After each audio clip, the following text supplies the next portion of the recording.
سیرت و سیرت کی بات کریں، نبی کے کمالات کی بات کریں، جس پہلو کو بھی آپ بیان کریں گے ابو بکر کا ذکر ضرور آئے گا۔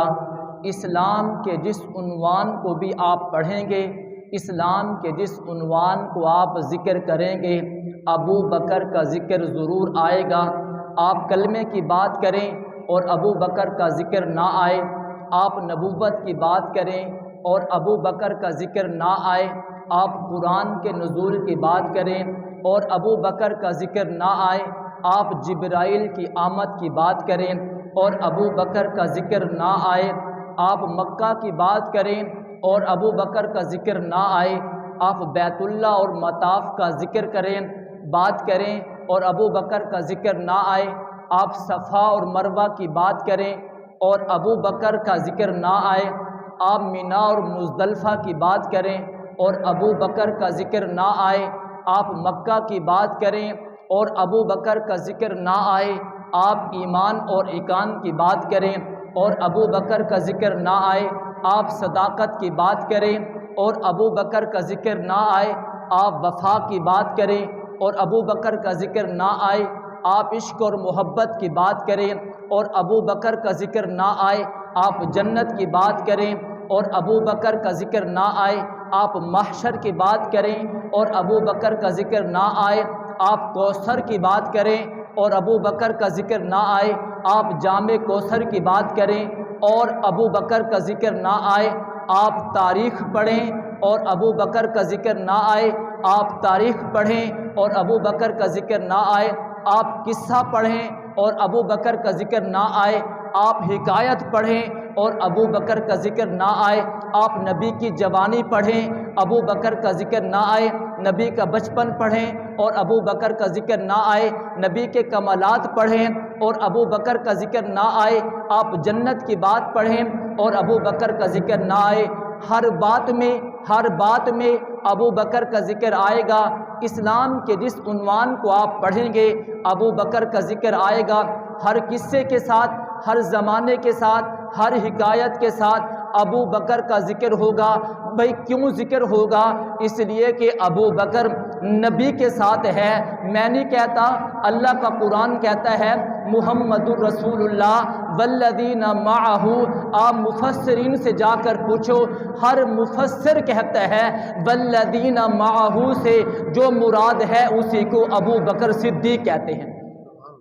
اسلام کے جس عنوان کی بھی آپ بات کریں گے ابو بکر کا ذکر ضرور آئے گا۔ آپ نبی کے کلمے کی بات کریں گے تو پڑھنے والے ابو بکر کا ذکر تو آئے گا نا۔ آپ نبی کی رسالت کی بات کریں، رسالت کی تصدیق کرنے والے ابو بکر کا ذکر تو آئے گا نا۔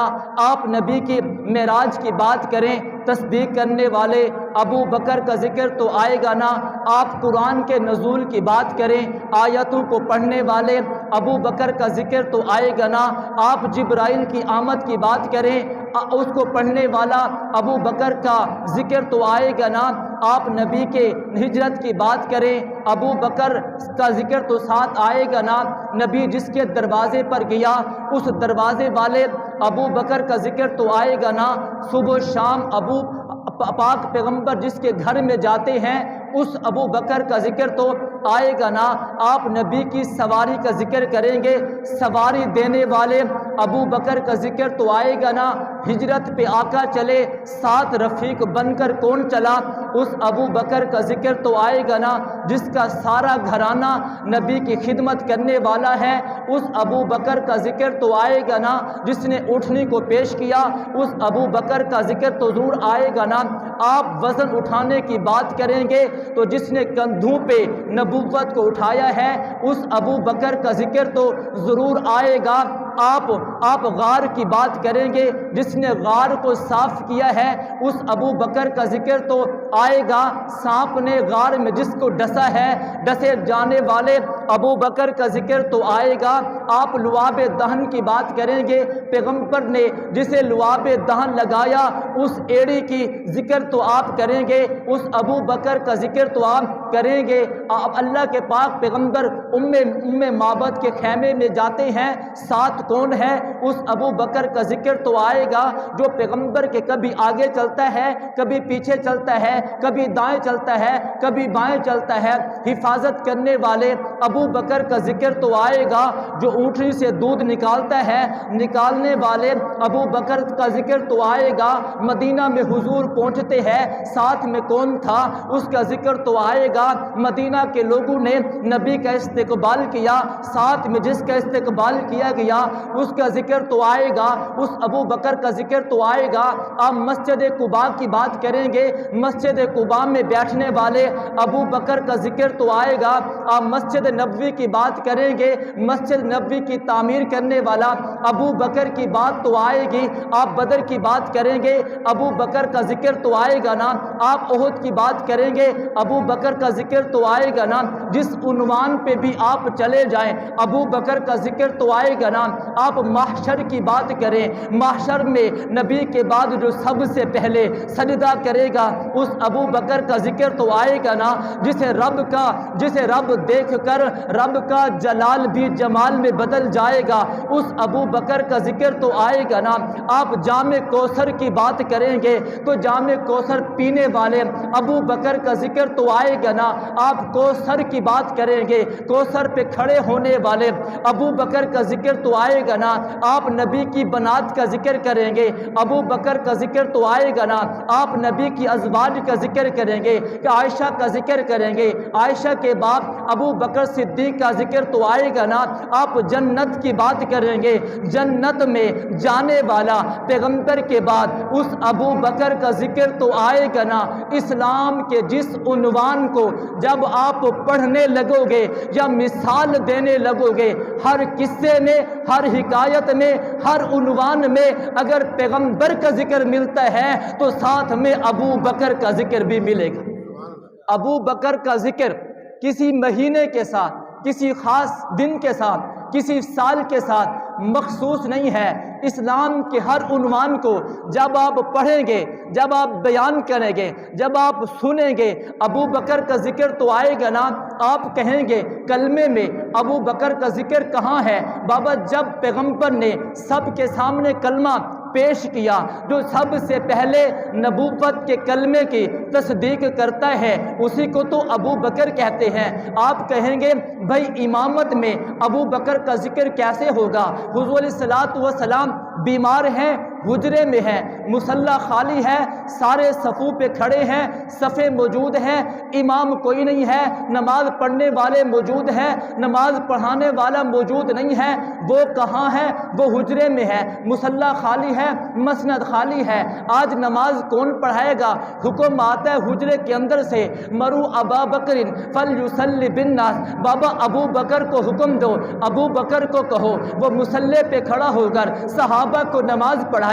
ایک شخص آگے بڑھتا ہوا مصلی پہ آتا ہے، بابا یہاں تو سارے کھڑے ہیں، سارے صفیں بنی ہوئی ہیں، سارے بڑے ہیں، ایک شخص آگے بڑھتا ہوا مصلی پہ کھڑا ہوتا ہے۔ یہ مصلی پہ کھڑا ہونے والا کون ہے؟ جدھر دیکھو سارے بڑے نظر آتے ہیں، عمر کو دیکھو وہ بھی بڑا نظر آتا ہے، عثمان کو دیکھو وہ بھی بڑا نظر آتا ہے، علی کو دیکھو وہ بھی بڑا نظر آتا ہے، سارے کھڑے ہیں، سارے بڑے ہیں، لیکن جو سب سے آگے کھڑا ہے بتاؤ وہ کون ہے؟ جواب آتا ہے، کہنے والا کہتا ہے جو سب کے آگے کھڑا ہے، سارے کھڑے ہیں، سارے بڑے ہیں، لیکن ان سب میں جو آگے کھڑا ہے اسی کو ابو بکر کہتے ہیں۔ سارے کھڑے ہیں، سارے بڑے ہیں، لیکن جو آگے کھڑا ہے وہ ان سب سے بڑا ہے، وہ ان سب سے بڑا ہے۔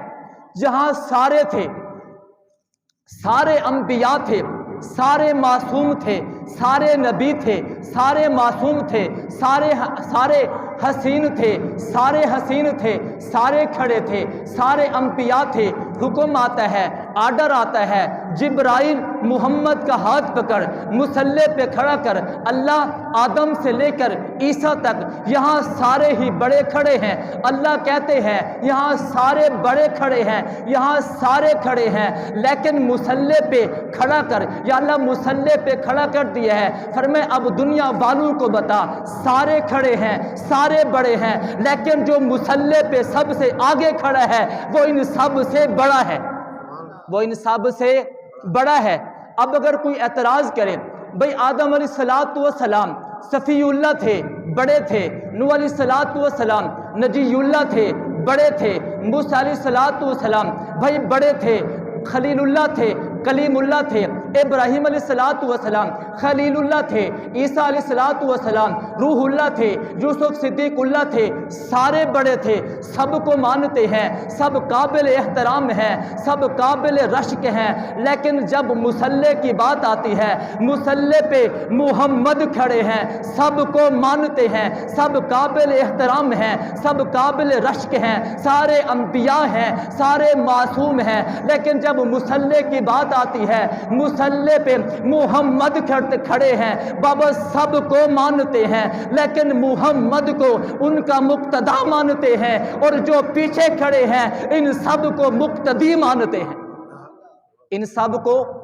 مقتدی مانتے ہیں، جو مصلی پہ کھڑے ہیں ان کو مقتدا مانتے ہیں، سارے بڑے ہیں، سارے کھڑے ہیں، لیکن جو مصلی پہ کھڑے ہیں وہ ان سب سے بڑے ہیں۔ اب اگر کوئی یہ کہے بابا علی بھی کھڑا ہے، یہ بھی بڑا ہے، عثمان کھڑا ہے، یہ بھی بڑا ہے، طلحہ کھڑا ہے، یہ بھی بڑا ہے، عشرہ مبشرہ کھڑے ہیں، یہ بھی بڑے ہیں، لیکن محمد مصطفیٰ جسے مصلی پہ کھڑا کرتے ہیں وہ ان سب سے بڑا ہے۔ پھر یہ کھڑا ہم نے نہیں کیا، حنبلیوں نے نہیں کیا، شافعیوں نے نہیں کیا، حنفیوں نے نہیں کیا، کس نے کھڑا کیا ہے؟ اسے رسول اللہ کہتے ہیں، اسے آمنہ کا لال کہتے ہیں، عبداللہ کا لخت جگر کہتے ہیں، اسے جان جہاں کہتے ہیں، اسے محمد مصطفیٰ کہتے ہیں، اسے احمد مرتبہ کہتے ہیں، اسے محمد کہتے ہیں، اسے احمد کہتے ہیں، اسے حامد کہتے ہیں، اسے محمود کہتے ہیں، اسے خاتم النبیین کہتے ہیں، اسے رحمت للعالمین کہتے ہیں، اسے اصدق الصادقین کہتے ہیں، اسے اشرف الشارفین کہتے ہیں، اسے اکمل الکاملین کہتے ہیں۔ وہ حسن کائنات ہے، وہ جلال کائنات ہے، وہ رب کائنات ہے، وہ دبدبہ کائنات ہے، وہ بدر الدجا ہے، وہ شمس الضحیٰ ہے، وہ نور العلا ہے، وہ دبدبہ کائنات ہے، وہ جمال کائنات ہے، وہ ساقی کوثر ہے، وہ شافع محشر ہے، وہ جب بھی کچھ بولتا ہے وما ینطق عن الہوی ان ہوا الا وحی یوحی، جب بھی کہتا ہے رب کے حکم سے کہتا ہے، رب کی مرضی سے کہتا ہے۔ اہل سنت خدا کے فیصلے کو بھی مانتے ہیں، مصطفیٰ کے فیصلے کو بھی مانتے ہیں۔ جسے رب نے مصلی پہ کھڑا کیا ہے اسے مصطفیٰ کہتے ہیں، جسے مصطفیٰ نے مصلی پہ کھڑا کیا ہے اسے ابو بکر کہتے ہیں۔ خدا کے فیصلے کو بھی مانتے ہیں، محمد کو انبیاء کا امام مانتے ہیں، اور مصطفیٰ کے فیصلے کو بھی مانتے ہیں، ابو بکر کو صحابہ کا امام مانتے ہیں۔ یہاں سارے کھڑے ہیں، سارے بڑے ہیں، لیکن جو مصلی پہ کھڑا ہے وہ ان سب سے بڑا ہے، وہ ان سب سے بڑا ہے۔ وہاں بھی سارے کھڑے ہیں، سارے بڑے ہیں، لیکن جسے رب نے مصلی پہ کھڑا کیا ہے وہ ان سب سے بڑا ہے۔ اب یہاں اعتراض کسی نے نہیں کیا، ابو بکر کے پیچھے سب نے نماز پڑھی ہے، اعتراض کسی نے بھی نہیں کیا، کسی نے یوں بھی نہیں کہا آقا عزت کی بات ہے، آقا بڑی شان کی بات ہے، اجازت ہو تو ایک نماز میں بھی پڑھا دوں۔ پیچھے پڑھنے والوں نے بھی نہیں کہا آقا اجازت ہو تو ایک نماز میں پڑھا دوں۔ پیغمبر نے بھی کسی کو نہیں کہا کہ تو نماز پڑھ، جو 17 نمازیں پڑھاتا ہے اسی کو ابو بکر کہتے ہیں۔ یہاں کسی نے بھی اعتراض نہیں کیا ہے۔ بابا رسول کے سامنے کون اعتراض کر سکتا ہے؟ اگر کسی نے کہا بھی ہے یا رسول اللہ ابو بکر رقیق القلب ہے، جب وہ آپ کے مصلی پہ کھڑا ہوگا آقا وہ پریشان ہو جائے گا، غم زدہ ہو جائے گا، رونے لگ جائے گا، لیکن پیغمبر کہتا ہے لا لا لا، نہیں نہیں نہیں، ابو بکر کو حکم دو مصلی نبوی پہ کھڑا ہو کر صحابہ کو نماز پڑھائے۔ ابو بکر نماز پڑھ رہے ہیں، سارے صحابہ نماز پڑھتے جا رہے ہیں، ابو بکر نے تکبیر تحریمہ کی، صحابہ نے بھی تکبیر تحریمہ کی، ابو بکر کھڑا ہے، صحابہ بھی کھڑے ہیں۔ جب تک ابو بکر رکوع نہیں کرتا صحابہ رکوع نہیں کرتے، جب تک ابو بکر سر سجدے سے نہیں اٹھاتا کوئی بھی سر سجدے سے نہیں اٹھاتا، ابو بکر جب تک سلام نہیں پھیرتا کوئی بھی سلام نہیں پھیرتا۔ پھر پیچھے والوں نے بتایا ہے ہم اقامت کہنے والے ہیں، اور جو تکبیر تحریمہ کہنے والا ہے اسی کو ابو بکر کہتے ہیں۔ ہم اقامت کہنے والے ہیں اور جو تکبیر تحریمہ کہنے والا ہے اسے ابو بکر کہتے ہیں۔ پیغمبر گھر میں موجود ہیں، حجرے میں موجود ہیں، پیغمبر علیل ہیں، پیغمبر بیمار ہیں، پیغمبر نے حکم دیا ہے مرو ابا بکرن فلیصلی بالناس، ابو بکر کو کہو وہ مصلی پہ کھڑا ہو، صحابہ کو نماز پڑھائے۔ ابو بکر حضور کی زندگی میں 17 نمازیں پڑھتا ہے۔ میں نے کہا جب امامت کی بات آئے گی تو ابو بکر کا ذکر تو آئے گا نا، اور جب خلیفہ بلا فصل کی بات آئے گی تو ابو بکر کا ذکر تو آئے گا نا۔ پیغمبر نے کھڑکی کو کھولا ہے، کھول کر پیغمبر نے دیکھا کہ ابو بکر مصلی پہ کھڑا ہے، سارے صحابہ پیچھے کھڑے ہیں۔ وہ کون ہے؟ وہ مقتدی ہیں، وہ سارے فاضل ہیں، وہ سارے عالم ہیں، وہ سارے عادل ہیں، وہ سارے شہنشاہ ہیں، وہ پیغمبر کے صحابہ ہیں۔ قرآن سے پوچھ، تورات سے پوچھ، زبور سے پوچھ، انجیل سے پوچھ، جس سے تیری مرضی ہے پوچھ۔ وہ سارے کے سارے ہدایت کے تارے تھے، وہ سارے کے سارے ہدایت کے ستارے تھے، پیغمبر کے غلام تھے، پیغمبر کے تابع دار تھے، سارے کے سارے ابو بکر کے پیچھے کھڑے ہو کر نماز پڑھ رہے تھے۔ پیغمبر بھی خوش ہے، یعنی مصطفیٰ بھی خوش ہے، صحابہ بھی خوش ہیں، مقتدی بھی خوش ہے، مقتدا بھی خوش ہے، مومن بھی خوش ہے اور مسلمان بھی خوش ہیں۔ مومن بھی خوش ہے اور مسلمان بھی خوش ہے۔ کیوں؟ کہ ابو بکر مصلی پہ، ابو بکر مصلی پہ ہے اور سارے پیچھے مقتدی ہیں۔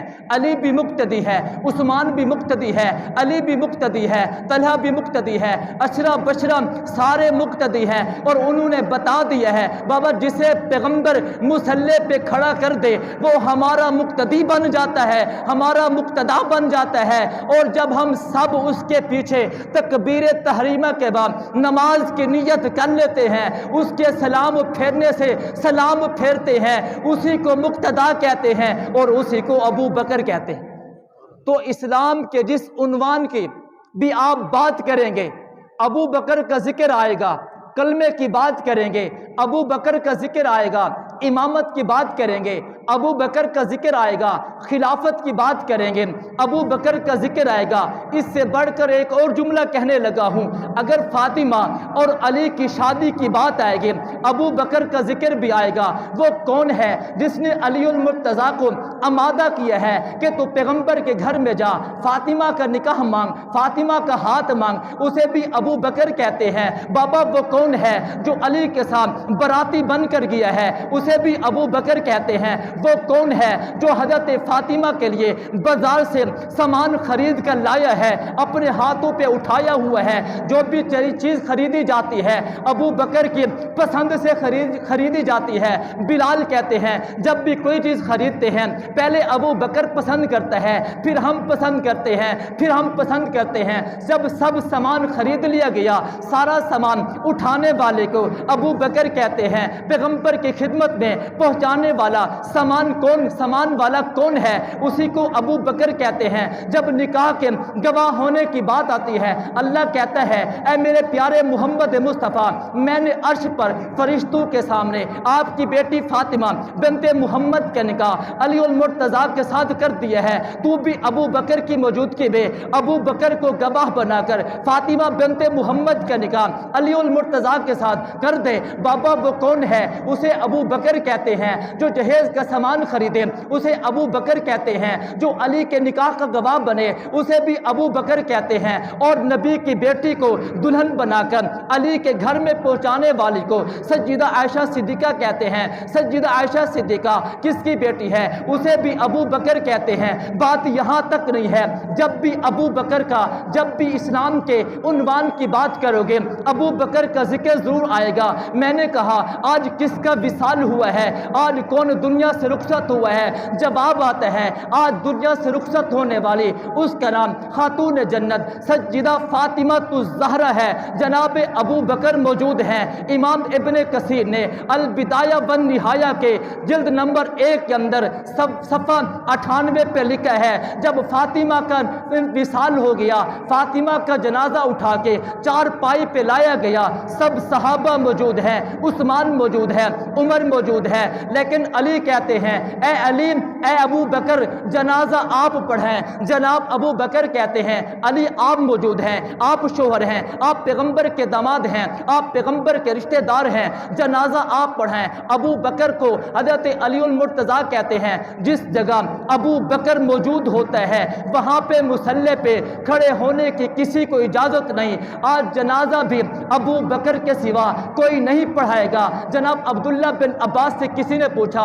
تکبیر نماز جنازہ میں کتنی ہیں؟ فرمایا 4 ہیں۔ فرمایا دلیل کیا ہے؟ دلیل یہ ہے جب آدم علیہ السلام کا انتقال ہوا اللہ نے فرشتوں کو حکم دیا، وہ ہاتھ باندھ کر پیچھے کھڑے ہو گئے۔ جب جنازہ پڑھنے لگے 4 تکبیریں فرشتوں نے آدم علیہ السلام کے جنازے میں پڑھی ہیں۔ فرمایا اور دلیل دے؟ فرمایا اور دلیل یہ ہے جب سیدہ فاطمہ الزہرا کا جنازہ آ جاتا ہے علی حکم دیتے ہیں ابو بکر جنازہ آپ پڑھائیں۔ ابو بکر جنازہ پڑھانے کے لیے آگے ہوتے ہیں، کتنی تکبیریں کہتے ہیں؟ جناب عبداللہ بن عباس کہتے ہیں ابو بکر نے ہاتھ اٹھائے، ہاتھ اٹھا کر ہاتھ باندھ لیے، پھر کتنی تکبیریں کہی؟ جناب عبداللہ بن عباس کہتے ہیں حضرت فاطمہ الزہرا کے جنازہ پڑھانے والا ابو بکر ہیں، تکبیریں کتنی کہی گئی تھی؟ تکبیریں بھی 4 تھی۔ میں نے کہا اسلام کے جس عنوان کا بھی آپ ذکر کریں گے ابو بکر کا ذکر آئے گا، نبی کے کلمے کی بات کرو گے ابو بکر کا ذکر آئے گا، ہجرت کی بات کرو گے ابو بکر کا ذکر آئے گا، نبی کے معراج کی بات کرو گے تصدیق کرنے والے ابو بکر کا ذکر آئے گا، یار غار کی بات کرو گے ابو بکر کا ذکر آئے گا، جنت کی بات کرو گے ابو بکر کا ذکر آئے گا، کوثر کی بات کرو گے ابو بکر کا ذکر آئے گا، جامع کوثر کی بات کرو گے ابو بکر کا ذکر آئے گا، جنت کی 8 دروازوں کا ذکر کرو گے ابو بکر کا ذکر آئے گا، جنت میں جو پیغمبر کے بعد سب سے پہلے جائے گا اس کی جب بات کرو گے اسی کو ابو بکر کہتے ہیں۔ نکاح فاطمہ کی بات کرو گے ابو بکر کا ذکر ہوگا، نکاح علی کی بات کرو گے ابو بکر کا ذکر ہوگا، اور پیغمبر کے بعد سب سے پہلے مصلی پہ آنے والے کا ذکر کرو گے اسی کو ابو بکر کہتے ہیں۔ جو سیدہ فاطمہ الزہرا کا جنازہ صحابہ کی موجودگی میں پڑھائے، جب نکاح فاطمہ کا ذکر ہوگا، جب نکاح فاطمہ کی بات کرو گے ابو بکر کا ذکر آئے گا، اور جب جنازہ فاطمہ کی بات کرو گے ابو بکر کا ذکر آئے گا۔ ابو بکر کا ذکر کسی مہینے کے ساتھ خاص نہیں، کسی سال کے ساتھ خاص نہیں، کسی دن کے ساتھ بھی خاص نہیں۔ بابا آپ اسلام کے جس عنوان کو پڑھو گے یا پڑھنے لگو گے یا بیان کرنے لگو گے یا مثال دینے لگو گے، جس قصے کو بیان کرو گے، جس قصے کو بیان کرو گے، جس حکایت کو بیان کرو گے، عنوان اسلام کے جس عنوان کی بات کرو گے، بابا ابو بکر کا ذکر ضرور ہوگا۔ یہ میں نہیں کہتا کیونکہ ابو بکر نبی کے ساتھ ہے، رب کا قرآن کہتا ہے محمد الرسول اللہ والذین معہ، مفسرین سے جا کے پوچھو والذین معہ سے کون مراد ہے؟ ہر مفسر کہتا ہے، ہر مفسر لکھتا ہے بابا جو محمد کے ساتھ ہے اسی کو ابو بکر کہتے ہیں۔